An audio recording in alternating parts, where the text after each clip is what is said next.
Hi, everyone. This is Johnnie Alexander back again with another episode of Novelists Unwind. My very special guest today is Eleanor Bertin. I'm really excited to introduce you all to Eleanor, and we're going to talk about her amazing novel in just a moment.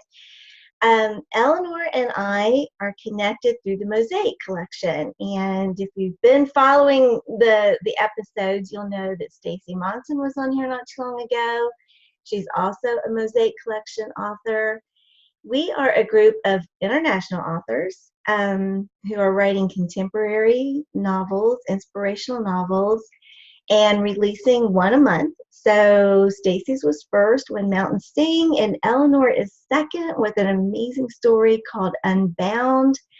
And mine's still a long way off. So we'll talk about it another day. Eleanor, welcome. It's so good to have you. I'm really excited to be here. Thanks. Thank you.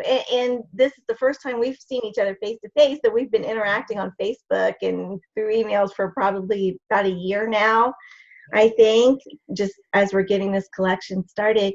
And Eleanor is one of the authors that makes us an international group because she's coming to us from Alberta, Canada. And I think you're my first true international guest. I've had Davis Bunn on here before. He lives in England half the year and Florida half the year. But welcome is my very first true international. Oh, I should have had a flag. Yes. Well, we're going to talk about Unbound first. So show us the copy of the book. It's just absolutely gorgeous. And a little bit about the inspiration for the story and how you came to choose that as your Mosaic collection novel. Well, I chose it as my Mosaic collection novel because it was done. Oh, good reason. It was ready to go. Of course, ready to go is a relative term, as you know. It usually is, a little tweaking here. Maybe this should have been in there. In fact, I was telling my husband yesterday, I have had thoughts like that about my previous books. I wish I'd included a stop somewhere. You do. Anyway, so the background behind it is I have written one novel previously called Lifelines. And some of my readers said, what happened to, and they named some characters, and they felt that they wanted more. Mm-hmm. So I got thinking about that. I had never intended it to be more than a standalone, and I got thinking about that and wondering how I could expand the story. And then I had the idea of, another standalone, but maybe make some references to previous characters so that it would be a companion novel. And that's really what this is a companion novel to the first.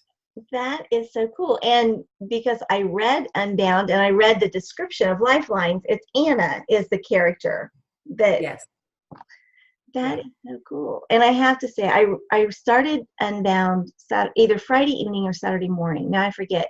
But once I started it on Saturday, I was like dead to the world. And I would take little breaks, of course, to eat or take care of the dogs or whatever. But I stayed up and it was probably after 1 before I went to sleep because I just had to keep turning those pages and did not want to be pulled out of that story. So, Great. Highly recommend Unbound to everybody who's watching. And it's about the lack of sleep. Yeah, I didn't. Yeah, didn't get much sleep Saturday night. So, but it's so amazing because you've taken and this is right from your website, a modern twist on a timeless tale of the unique bond between two widows. So, give us a little bit more about the inspiration behind your story. Okay. When I was thinking about a companion novel to my first, I remembered a manuscript that I had begun when my first son was a baby, and it was 36 years ago.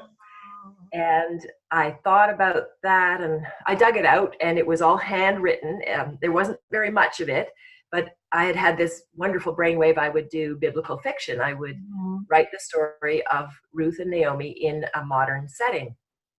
And as I was paging through those pages, the germ of it was good, but I was really trying too hard. It was a lot of purple prose and things that, because of my youth, I was 23 at the time, and I had no concept about grief and loss and just a lot of life and relationships. And I shouldn't say no concept, but a limited concept. And so I reworked that. And also I have learned a lot about scripture and the Bible since then. And I'm really hesitant to call it biblical fiction. I wouldn't. Well, I mean, it's contemporary, so it isn't that. But I'm hesitant to even confess to allusions to the Bible, just because the Bible is matchless. How do I, you know? However, much of literature does draw on that, and so that's how I look at it. Yeah. So I did change some things around and made things a little more appropriate to what a fresh widow would experience, and the rest is the story. and we don't want to give away spoilers, of course, at all, but it was so fascinating to me. I mean, the characterization both of Naomi and Ruth is so deep, and then as the story unfolds, we find that, you know, each of these women who they and Odell, they lose their husbands all the same. I mean, that's part of the story. I don't think that's a spoiler so much. Their husbands all are killed right almost from the get-go. And so there's this grief, and you're thinking, you know, these marriages are so perfect, and then as the story unfolds, you see these little cracks, and then you see these secrets that these women were hiding. And I don't want to spoil what those are, but I mean, it was just, that's why you have to keep turning the pages because there's just all this emotional depth to it. Yeah.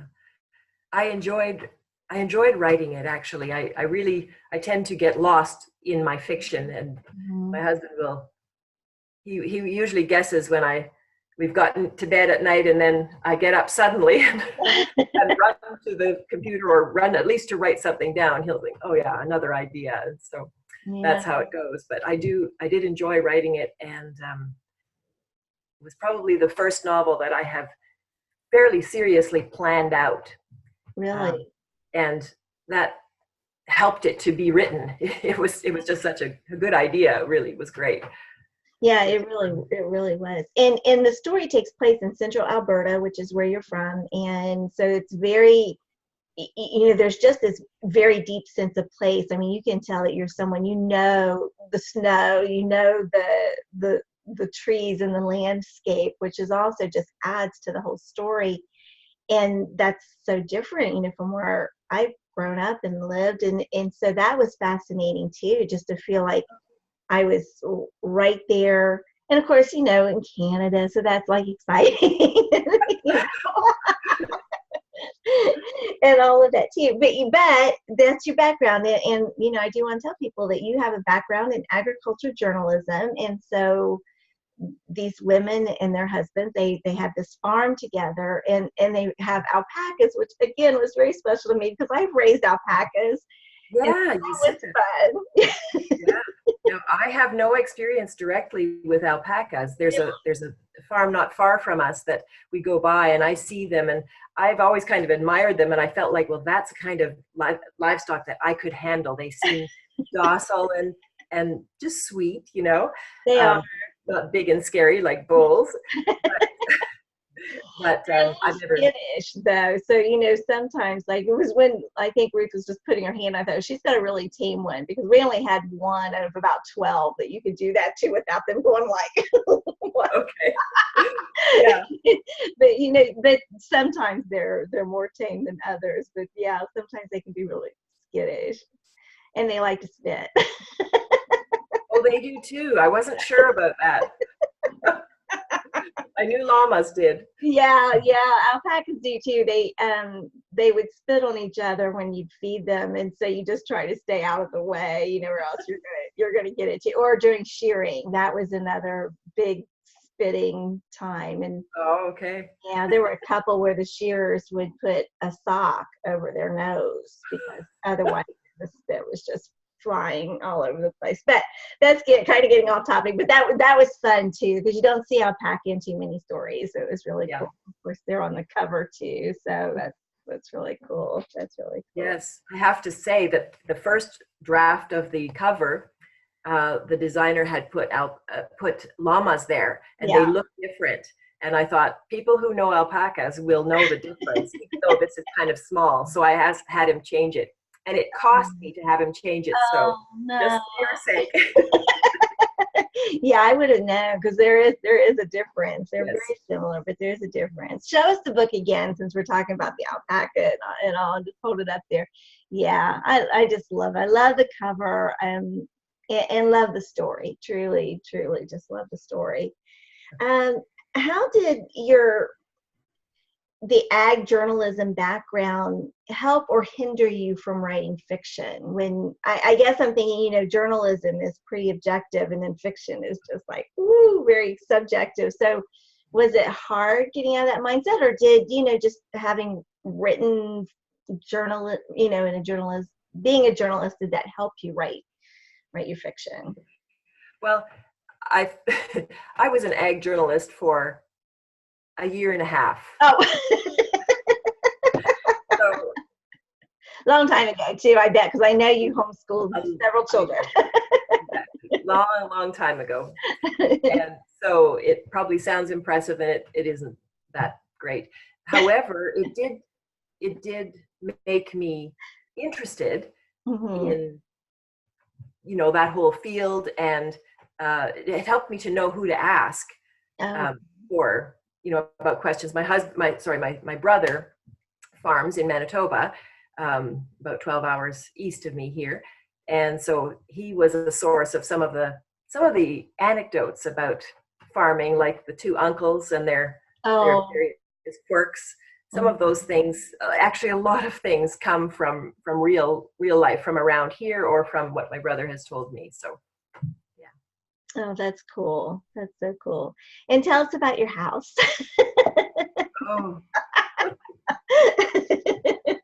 I saw a picture of it too online. So yeah. My house has made me who I am in many ways. It's still a work in progress. I don't know about percentages. I would say it's more like 65% done now. And but this is it's a century home that sounds glamorous, but it's pretty much needing to be completely rebuilt. Oh wow. So we have lived in it while we have rebuilt it. It has only one original wall of about 5 feet long upstairs. Oh my goodness. So we have gutted everything to the studs and rebuilt it. There were many years of living with bare studs and insulation, and for somebody who loves beauty, it was a great sorrow. But someday. Yes. Well, and we're seeing, my husband is working on the trim right now, and I'm really happy with that, the crown molding and the wide trim around the windows, so that makes me happy. Oh wow. And I saw a picture of it online. So it's a 2-story house. It's huge. It looks bigger than it is. It's not really that big. Okay. It's small. Okay. Yeah, it did. It looked really big in the picture. When you say a century home, I mean, I'm guessing that means it's over 100 years old. Is that? Yes. Yeah, we're estimating about 1919. Okay. But it was moved onto this property, so it's not inherent to where we are. Oh wow. Wow. Yeah. Did you all move it, or No, that was done by the last people who had good intentions. So. Oh, that's fun. So fun when you don't have to do it. Yeah, because I don't know that I would want to do all that, but yeah. What's next then? What will your next mosaic collection novel be, or are you thinking that far ahead, or? Yes. I'm about. Well, I have 70,000 words, almost 70,000 words on the next novel, which is called Tethered. So they all have rope imagery, lifelines, unbound, tethered. And Tethered is about Naomi's niece. Oh. She and Anna have never met this Okay. because their older brother ran away from home when he was 17, and they didn't hear from him for decades. Okay. So she inherits some land in the region and comes here from Ontario, and it's her story, and a little bit of her dad's story too, because they're closely connected. Is that Jackie? Did she make an appearance? Yes. Oh, yeah. Good. Yeah. Yeah, I was just thinking, yeah, because she just sort of made an appearance, and yeah. Well, yeah, I just read this a couple days ago. It is still in my head. Okay. It's a good thing that when that happens, because sometimes when some time passes, I get a mix. It is hard to remember the details. But right. I just loved your story. I loved the way that it took Ruth and Naomi's relationship, and even Adele's, who's the other daughter-in-law, and I thought you were so fair with her too, because of course she's not the nicest character in the world, and yet you see these little glimpses of her, and it's not, and you do feel sorry. I felt sorry for her in different times. Yeah, it wasn't like you just painted her with this black brush and she was so awful. I mean, she is kind of just not a nice person, but yeah, there were just these moments of like, oh, sweetie, you just wanted to sit her down and have a talk with her. Yeah, I'm glad you saw that. I think that no person is flat, one-dimensional. We all have good motivations and sinful motivations, and everybody's a mixture that way. Absolutely. Well, that's great. Well, I just really appreciate you coming on and talking about it, and talking about your home, and talking about the story, and in your other books. I'm a little bit jealous that you're already 70,000 words in your next novel, while I'm still just thinking of my first Mosaic novel. Well, I'm not a fast writer, so I have to have lots of lead time. Lots of time. Oh, that's really great. Well, I'm really glad we connected, and that we get to do this journey together too. That's really special. Yeah. I just wanted to mention something. When I was teaching our oldest son high school literature, we were talking about symbolism and metaphors and figures of speech. And I gave some examples, and he just completely would not believe me that authors intentionally put those things into, like little symbolisms, put those things into a novel. He just didn't believe it. And I had a hard time. I don't know if I ever convinced him. I mean, I'm sure he knows now. But the funny thing about it is someone was mentioning to me about a scene where a character, we'll just name him Bowen, the male character in Unbound, throws a blanket around himself and Ruthie. And this person said, oh yeah, it's just like in the book of Ruth. Yeah. And I thought, it was totally unintentional. I never even thought it until she mentioned it. I'm so embarrassed. I wish I had intended it. Yeah. So maybe my son was right after all. Well, I don't know. It amazes me sometimes, just the things that happen and don't happen in writing a story. And I just feel like because God knows all. He knows the story. He knows the finished product of the story, right? Before we do. He knows what's going to be in there. And sometimes it just seems like he guides us to that, just as we're writing. I mean, I have actually had an experience where I knew what the next sentence was going to be and absolutely could not type it. I mean, I could not make my fingers type the words. There were like 10 words. I could not do it. And shut my laptop, went to bed, and the next morning woke up and realized, oh, that's not what's supposed to happen. So it's like, how did I know? It's just so exciting to me to see God's hand on our stories like that. I mean, how cool is that? I feel pretentious saying that, but it was kind of a surprise to me. Yeah. Yeah. That's so sweet. Yeah, that was a cute little moment in the story too. I love that. I love that whole scene actually, where they're together and having that conversation. Yeah, yeah. And of course, there's a mean guy, which we didn't talk about because I'm afraid to give anything away, so I, just don't want to say too much about Jake. But I Well, think it's in the book blurb that he's a self-proclaimed prophet, so we can talk about that. Yeah, he's a piece of work. It worried me that how easily bad theology came through my fingertips. Like that worried me. You did a good job though, because he is not a cartoon character at all, and I think it would have been easy to slip into that.